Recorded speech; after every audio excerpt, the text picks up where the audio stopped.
Well, hello students. I must thank the students who caused me so much distress on Friday, because you made me realise that I did have a good idea, just you were not willing to look at it.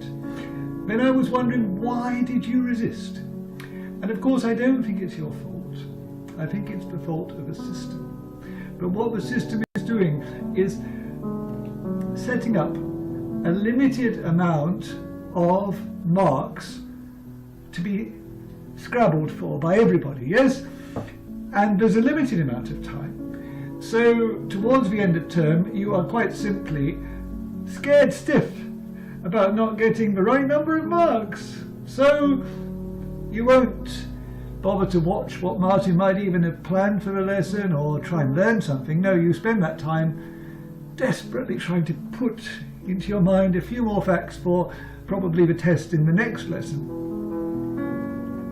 Well, you can see that that's a rather mean and cheap way of living, yeah?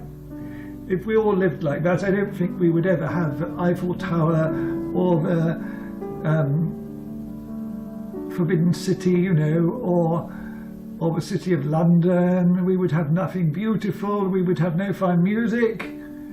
We would really be not much better than flocks of sheep roaming around, you know, the countryside, or ancient tribes, like the Romans, you know, or the those dynasties long time ago, maybe the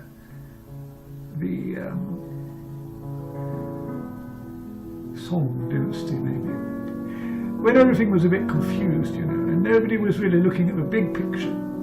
Now we are educated. I mean, you are trying to become educated by going to university, although I have a feeling that some of you are just trying to get a kind of passport to a future, and somebody has kidded you that going to university will give you a passport to the future. Well, it may do, but it may not be exactly the passport you think it is. This passport would be better if it took you to places, you know, you hadn't expected to go to. And of course we're talking about intellectual places. In my 2 years here now, we've gradually mutated from talking about things like Zara, which is of course a very interesting fashion shop, and I nearly bought a jacket there only the other day. And they do now work in China and Georgia and Europe and England and everywhere. And that idea of commissioning fashion at the last minute, you know, and selling it wherever you can quickly, and not too many examples, and not very long-term designs, and change everything very often. This is a very interesting business idea.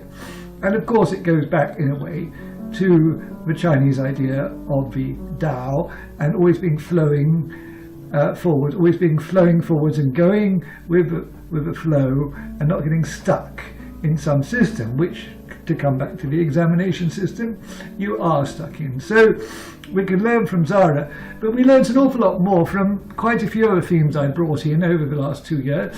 Anthropology, Africa, Burkina Faso. This was gold mining and the plight of miners who were digging their own gold mines. They liked to work, but it was very dangerous.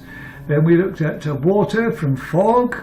We looked at Zhongle and Zhenghe, and the episode in Chinese history when China went by ship to Africa, came back with a wonderful giraffe. Some of you more recently have liked elephants, and we saw the Sri Lankan elephant orphanage in that wonderful Deutsche Welle film, which we've been using for quite a lot of this course. So as well as those 5 themes, there were other things. There was Stephen Hawking for quite a large portion of the spring, and we even had a little play, the tragic but brilliant story of the physicist who was disabled and could only move one eyelid, to write very complex and wonderful ideas about not only physics but also really the future of man. Are there going to be any aliens, and so on. And again, not far off that subject with other classes, we've looked at Mars and Mercury. We've wondered, I suppose, a bit about life in other planets, and we've just got for another lesson very soon now a brand new piece of news about how they've just discovered ice in a crater on Mars. The rover has discovered a very extensive crater, and in this crater is ice. So there is water on Mars. I think in your lifetimes we're going to discover something very interesting about, probably there has been organic life in the solar system somewhere else. Whether this will transmute to aliens who will come and want to borrow your mobile phone and have a conversation with you, I'm not too sure. So I was talking about all those different themes we have had. More recently we had Tristan da Cunha, this island in the middle of the South Atlantic Ocean, which you can only get to by ship, 18 days sailing from Cape Town, South Africa. And we saw that wonderful man, Mr. Green, with his rather strange, quiet English and his strange words for the things that they have on Tristan da Cunha, which are not many. They have sheep and they have pigs, and they also grow potatoes, don't they, if you remember, and it's very, very beautiful. You all like that. You all liked Edward Elgar as well, strangely enough, our British composer. At first was very poor, later he became rather stiff and grand and rather proud, I think, because he had a complete reversal of fortune and became quite famous and pompous, really. But he turned out to be a most interesting and sensitive man behind those contradictions and that tension in him. And you see these tensions also in ancient Chinese poets like Li Po, and people who achieve something interesting often are pulled in different directions in the circumstances of their life, you see. And Elgar was certainly in that category, and a lot of new research about Elgar. I managed even to share that with you, 2 songs which they found and performed in the Birthplace Museum, and also that interesting story about the second Alice, his young lady friend in his last years, how he didn't really seem to love his first wife so much and he preferred this other lady, and she was really the inspiration of some of his other music. Well, we listened to quite a lot about music, and we realised that it was very English.